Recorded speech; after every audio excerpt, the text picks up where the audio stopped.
अस्सलाम वालेकुम नाजरीन। इस वक्त आप देख रहे हैं रोशन वर्ल्ड टीवी। मैं हूं नसीर, जर्मनी के स्टूडियो से। नाजरीन, लाहौरियों का कल्चर ऐसा है, या पंजाब का, या पूरे पाकिस्तान का। देखते हैं कि किस तरफ की हवा चल रही है। जिस तरफ हवा चल रही है उसी तरफ हो जाती हैं। कल हमने देखा, ताकत का मुजाहरा किया नून लीग ने और खूब जलसा भरा। तो इस सूरत हाल के बारे में पता करेंगे इरफान खान साहब से। वो पाकिस्तान की सियासी सूरत हाल को अच्छी तरह जानते हैं। अगर मौका मिला तो आलमी हालात पे भी बात करेंगे। जी अस्सलाम वालेकुम।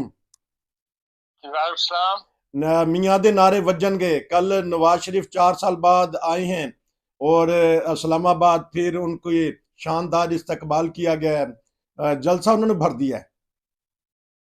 जी, तो नहीं भरना चाहिए था।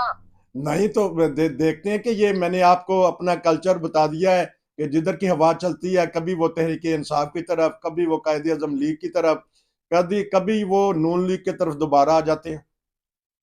नहीं नहीं, आबादी मुल्क की इतनी है कि वो आपको हर पार्टी का जलसा जो है कामयाब नजर आता है। अच्छा। हाँ। तो तो बात जो तरीके इंसाफ के साथ है वो अब भी तरीके इंसाफ के साथ ही है। जी। सोशल मीडिया पर बहुत सारी कल फिल्में चल रही थी जिसके अंदर लाहौर के अंदर ही नवाज शरीफ के खिलाफ या नून लीग के खिलाफ लोगों ने मुजाहरे भी किए हैं, नून लीग के झंडे भी जलाए हैं, हम्म, इकट्ठा होके तो चोर चोर के नारे भी लगाए हैं। जी। तो दोनों तरफ की हवा चल रही थी। बहरहाल नवाज शरीफ साहब पंजाब के लीडर तो हैं, इसमें शक कोई नहीं। और पंजाब में उन्होंने हुकूमत भी की है, पंजाब की खिदमत भी की है, खुसूसन लाहौर की तो बहुत खिदमत की है। हम्म, तो उस जमाने में क्योंकि हवा इमरान खान साहब की थी, जो ताकतें हैं जो सियासी माहौल बनाती है, जो सियासी माहौल को प्रवोक करती हैं, हम्म, वो इमरान खान साहब के साथ थी। इसलिए आपको उस जमाने में ज्यादा सियासी माहौल के अंदर, सियासी फिजा में इमरान खान साहब नुमाया नजर आते थे। हम्म, आजकल उनपे इम्तिहान का वक्त है और दूसरी पार्टियों को उभारा जा रहा है। इसलिए जिस नवाज शरीफ साहब जिस दिन जिस माहौल में तशरीफ लाए हैं, पाकिस्तान वापस आए हैं, जाहिर है कोई ना कोई ले दे के जो उनकी तकरीर कल की है उससे यही पता लगता है कि भाई वो कुछ ना कुछ उन्होंने बातचीत करके मायदे करके तो वो वापस आए हैं। वही आदमी जो इस मुल्क के अंदर नारा मारता था कि इज्जत को, वोट को इज्जत दो, वोट को इज्जत दो। हम्म। तमाम इदारे जो है वो मुल्क के, उनके ऊपर सियासी लोग जो है वो हावी है। आज वो कहता है कि भाई बिल्कुल अपना बयानिया बदला हुआ है कल की तकरीर के लिहाज से। और अब वो कहते हैं कि जी मुल्क बचाओ और मुल्क को इज्जत दो और इदारे सब मिलकर काम करेंगे, किसी से हमने कोई इंतकाम नहीं लेना, कोई दुश्मनी नहीं पैदा करनी, हम सबके साथ मिलकर काम करेंगे। ये सारी बड़ी बड़ी तब्दीलियां जो है जिनके इशारे वो दे रहे हैं, उससे पता लगता है कि वो कंप्रोमाइज करने के बाद वापस आए हैं। वो गए भी यहाँ से कंप्रोमाइज करके थे उस वक्त की मिलिट्री इस्टेब्लिशमेंट से, और अब उनकी वापसी भी जो है वो इस्टेब्लिशमेंट के साथ कोई ना कोई कंप्रोमाइज करने के बाद हुई है। और जो कानूनी कार्रवाइयां हैं उसको पूरी करने के लिए हम्म। पहले उनको इस्लामाबाद उतरना पड़ा और वहाँ साइन साइन करके वो कानूनी दस्तावेजात के ऊपर उसके बाद वो लाहौर आ गया है। तो बहरहाल अब मैदान जो है वो सियासी तौर पे प्रवोक होगा, सियासी माहौल बनेगा इलेक्शन का, और उसमें ज्यादा आबादी पंजाब की है और पंजाब की सीटें ज्यादा हैं, तो यहीं पे ज्यादा मैदान गर्म होना है। और उसमें बहरहाल नवाज शरीफ साहब अपना हिस्सा डालेंगे। और जो सियासी ताकतें हैं, ये जो बैरूनी ताकतों से मुराद ये है कि मुल्क के अंदर की ऐसी ताकतें जो इंतखाबात को कंट्रोल करती हैं, इलेक्शन को कंट्रोल करती हैं, सियासी माहौल को कंट्रोल करती हैं, वो वजाहत नवाज शरीफ के साथ नजर आती हैं। इसीलिए आप देख लें कि जो इत्तेहाद हुआ बना था, इत्तेहादी पार्टियों उनमें सारी इस वक्त दबी दबी सी है। हम्म, पीपल्स पार्टी भी दबी हुई है, GUI भी दबी हुई है, हम्म। और नवाज शरीफ जो नून लीग है वो नुमाया के सामने आ रही है। इससे भी पता लगता है कि भाई जो ताकतें हैं वो नवाज शरीफ को फेवर कर रही हैं। बाकी सूरत हाल जो है 2-3 दिन में, ये एक हफ्ते के अंदर वाजे हो जाएगी कि हवा को रुख किधर को जाता है।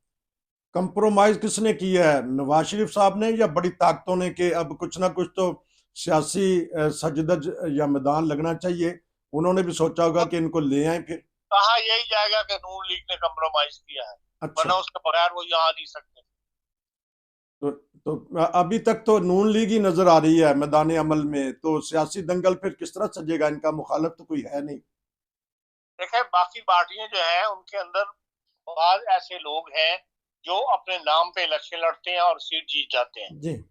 वो सीटें वो दूसरी पार्टियों को भी जीत लेंगे, लेकिन बहसीत सियासी पार्टी, सियासी जमात जो है वो नून लीग की नजर आती है कि वो नुमाया कर सकते हैं। इस्तेकाम पार्टी में भी कोशिश जारी है, लेकिन यही नजर आता है कि इस्तेकाम पार्टी या तो नून लीग के साथ मिलेगी, और या ये है कि वो ऐसे नुमाइंदे जो है कंप्रोमाइज करके इस्तेकाम पाकिस्तान पार्टी के बाद उम्मीदवारों के खिलाफ हो सकता है नून लीग अपने उम्मीदवार खड़े ना करे। लेकिन इसके अलावा तो पंजाब में कोई और पार्टी इस वक्त नजर नहीं आ रही। तो अदालती निज़ाम जरा जल्दी फैसले करेगा दोनों तरफ, क्योंकि इंतखाबात सर पे हैं, जिस तरह ऐलान किया गया है इलेक्शन कमीशन की तरफ से। तो जनरल रवैया ही जो अदालतों का है, कम से कम सुप्रीम कोर्ट का जनरल रवैया ये है कि जल्दी जल्दी मुकदमा दोहराए जाए, अच्छा। पिछले मतलब फैसले किए गए। पिछले एक हफ्ते के दौरान भी जो उनकी जो तक की रिपोर्ट है उसके अंदर 1605 मुकदमे उन्होंने फैसले किए हैं, और ये बहुत बड़ी तादाद है एक हफ्ते में 1600 तक फैसले हो जाना। और तो इस लिहाज से उनका रवैया यही है कि भाई जल्दी जल्दी मुकदमा के फैसले जो होने चाहिए। तो, तो मैं नहीं समझता कि सियासी मुकदमात को लटकाएंगे, बल्कि जल्दी फैसले करेंगे। तो देखा देखी जो नीचे वाली भी कोर्ट है वो भी फैसले कर रही है। साइफर केस का जो तलवार है सर पे लटक रही है, तो क्या देखते हैं अब वो क्या करेंगे इमरान खान?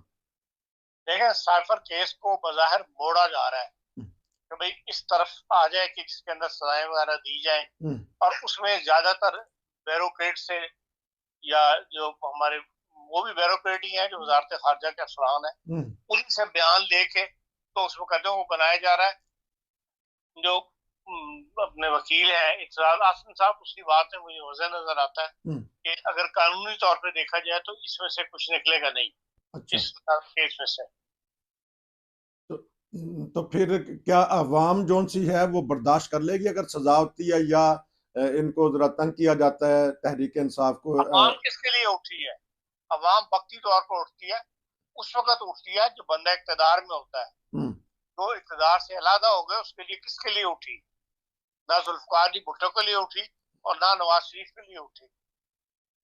तो क्या सोच रहे होंगे इमरान खान? कहते हैं कि उन्होंने कल तकरीर देखी है नवाज शरीफ की, वो मत्थे पे हाथ रखते रहे, अंदर की खबरें कोई बता रहे हैं, तो क्या सोच रहे होंगे कि कहाँ गलती? आपकी अप्रोच है अंदर की खबरों तक, अपनी तो नहीं है। अपने तो जो टीवी पे देखा या जो ये जो आपके सोशल मीडिया पर खबरें आती हैं उनसे अंदाजे लगाए जाते हैं। हाँ जी। कल का जलसा भी कोई नवाज शरीफ का इतना कामयाब जलसा नहीं था अच्छा। कि जिसमें कोई ज्यादा खुश होगा जाए। हाँ ठीक है, वो सिर्फ यही था कि हवा का रुख बदलते अवाम देखते हैं तो फिर उधर ही चल पड़ते हैं। तो थोड़ा सा ये बताइएगा, कुछ ना कुछ तो सोचते होंगे ना इमरान खान जेल में बैठ के कि कौन सी गलती ऐसी हुई जो यहाँ तक पहुंच गए? देखें, गलतियां तो हर हर सियासतदान जब इक़्तिदार से अलहदा हो जाता है उसके बाद फिर उसको नजर आती है अपनी गलतियां। उनको भी यकीन नजर आ रही होंगी, और उनकी सबसे बड़ी गलती यही है कि उन्होंने फौज के साथ जो है बकायदा पंगा उड़ाया। इससे पहले फौज तो हमेशा ही तमाम सियासी लीडरों के ऊपर हावी होने की कोशिश करती रही, लेकिन किसी ने फौज के साथ इस किस्म की पंगे अड़ाने वाली बात नहीं की जिस किस्म की इमरान खान साहब ने की थी। और उसका नतीजा वो भुगत लिया है उन्होंने। और उनके जो सियासी साथी हैं वो भी जब उनका साथ छोड़ रहे हैं और उसी बात के ऊपर छोड़ रहे हैं, और जो भी है वो 9 मई के वाकई कोई सामने रख के तो बात करता है। तो इसलिए बहरहाल उनकी ये गलती थी और उन्हें तस्लीम कर लेनी चाहिए, अगर अभी तक तस्लीम नहीं की दिल से, तो कि फौज के साथ या इदारों के साथ लड़ाई जो है वो आखिर महंगी पड़ती है। टूटा हुआ बिखरा हुआ कल शेख रशीद नमूदार हो गया 2-3 दिन पहले, कहने में चिल्ला काटन गया सी, किस किस्म का चिल्ला होगा? तो देखें, वो हमेशा से खुद कहा करता था कि मैं गेट 3 का जो बंदा हूँ, और बीच में इमरान खान के साथ तो मिल गया था उसके लिए, इसलिए उसे बाहर अकेला वो पिंडी की सीट नहीं जीत सकता।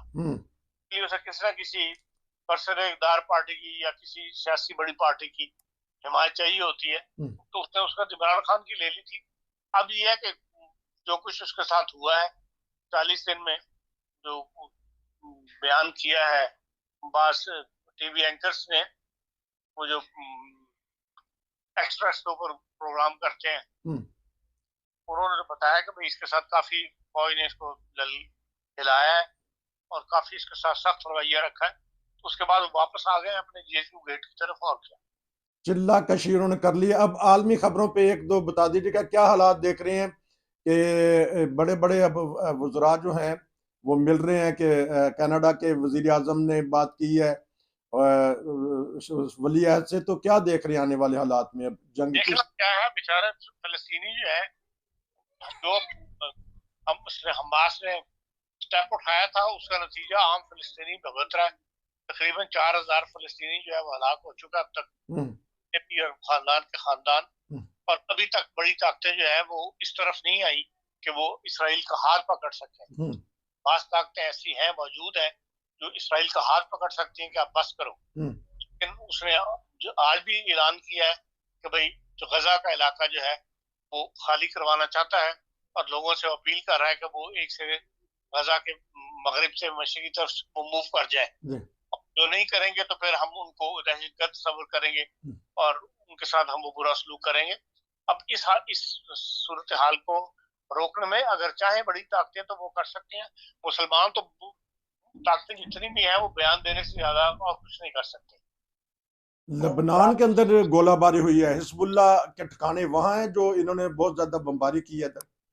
हिजबुल्लाह हमेशा से वहां है, लेबनान के अंदर ही उनके ज्यादा हुआ है। और इस डर के वो जाहिर है कि वो जो ताकतें फलस्तीन का कोई साथ ना दे हमास वालों का, तो वो हिजबुल्लाह वाले जो है वो शिया हैं और ईरान के जेर असर है। अभी तक तो उन्होंने कोई ऐसा स्टेप नहीं उठाया, लेकिन जो इतलात उनके पास होगी इसराइल की जो एजेंसी है उसके तहत वो कदम उठा रहे होंगे। तो क्योंकि आपका मुताला वसी है, कुछ जर्मनी की खबरें हैं, क्योंकि हम तो नहीं सुन सकते इतनी, तो कुछ जर्मनी की खबर बता सकती हैं? अवाम नास जो है वो तो इस मामला के अंदर इसराइल को मजम्मत ही कर रहे हैं और चाहते ही है कि फलस्तीन का साथ दिया जाए। अवामी रद्द-ए-अमल जो है वो है, लेकिन हुकूमत जो है वो ज़ाहिर बड़ी ताकतों के साथ मिलकर फैसले करती है, तो जिसका नुकसान जो है वो यकीनन इन सियासी जमातों को होगा जो इस वक्त बरसर इक़्तिदार हैं जर्मनी के अंदर। तो जो इंतखाबात हुए थे सूबे में, तो उसका कोई अमल रद्द-ए-अमल या कोई हुकूमतें वजूद में नहीं आई, बातचीत चल रही है, जब बात सामने आएगी बात तो फिर उस पर बात कर लेंगे। बहुत शुक्रिया आपका कि आपने पाकिस्तान, आलमी सतह और जर्मनी की खबरें दी। इंशाल्लाह फिर मुलाकात होगी। ये था खसूसी प्रोग्राम। नसीर को इजाज़त दीजिए। अस्सलाम वालेकुम। शुक्रिया जी आपका।